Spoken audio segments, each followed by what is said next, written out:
তৃণমূল কংগ্রেসের দলকে প্রত্যাখ্যান করে আইএসএফ এর নীতি আদর্শকে আঁকড়ে ধরে আজকে যোগদান করেছে। এরা কথা দিয়েছে বিগত পঞ্চায়েত বিভিন্ন নির্বাচনে এদেরকে শুধু খারাপ কাজে ব্যবহার করা হয়, ডেভেলপমেন্টের নামে এদেরকে শুধু বলি দেওয়া হয়। তাই আমরা আইএসএফ এর আদর্শকে পছন্দ করেছি, আইএসএফ এর পরিবারের স্বাগত হয়েছে। সাপ্লিমেন্টারি তালিকা প্রকাশের পর থেকে বসিরহাটে একাধিক জায়গায় আগুন জ্বালিয়ে বিক্ষোভ দেখানো হচ্ছে, কি বলবো? স্বাভাবিক ব্যাপার, প্রোটেস্ট করাটা স্বাভাবিক ব্যাপার, আমাদের ডেমোক্রেটিক রাইট। অন্যায়ভাবে তো সাপ্লিমেন্টারি লিস্ট যেটা তৈরি হচ্ছে অন্যায়ভাবে ডিলিট করা হয়েছে। পিতার 2002 এর ভোটার এসআইআর লিস্ট দিয়ে পুত্র কন্যা পাস হয়ে গেল, অর্থাৎ বৈধ ভোটার হলো, সেই পিতাই আবার অবৈধ থেকে গেল বা ডিলিট হয়ে গেল। এটা নাটক হচ্ছে। নির্বাচন কমিশনকে ইনশিওর করতে হবে।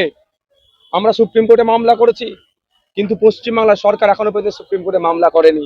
পশ্চিমবাংলা সরকার কি চাইছে? এই নির্বাচনকে সে বাইনারি পলিটিক্স করতে চাইছে। নির্বাচন কমিশন যদি এখনো সজাগ না হয় তাহলে কিন্তু আগামী দিনে বৃহত্তর আন্দোলন হবে গণতান্ত্রিক পক্ষে। দাদা, আপনি আপনার বক্তব্যে বললেন যে তৃণমূল দলটি তৈরি করেছে বিজেপির গর্ভে মমতা বন্দ্যোপাধ্যায়ের জন্ম। কি বোঝাতে চাইলেন বলুন তো? তৃণমূল কংগ্রেসের জন্ম হচ্ছে বিজেপির গর্ভে। আমার কথা নয় এটা, আমার কথা এটা নয়। এই কথাটা কদিন আগে সিলমোহর দিয়েছে বিজেপি রাজ্য সম্পাদক শ্রমিক ভট্টাচার্য মহাশয়, যে লেবার রুমে যদি ওনাদের বর্ষিয়ান নেতারা না থাকতো তাহলে তৃণমূল নামক দলটা হতোই না। সংখ্যালঘু অধ্যুষিত এলাকায় বিশেষ করে এই যে সাপ্লিমেন্টারি লিস্টের একাধিক নাম পাঠাচ্ছে, এটা কি কোনো? দেখুন, আমরা যখন খসড়া তালিকা দেখলাম তখন মতুয়া সমাজের মানুষের হেভি অংশে নাম কাটা গিয়েছিল।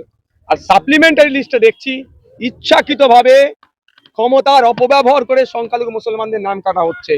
এই অন্যায় আমরা মেনে নেব না। এই অন্যায়ের বিরুদ্ধে মাঠে ময়দানে গণতান্ত্রিক প্রক্রিয়াতে লড়াই হবে। এই অন্যায়ের বিরুদ্ধে আইন আদালতও আইনি লড়াই চলবে।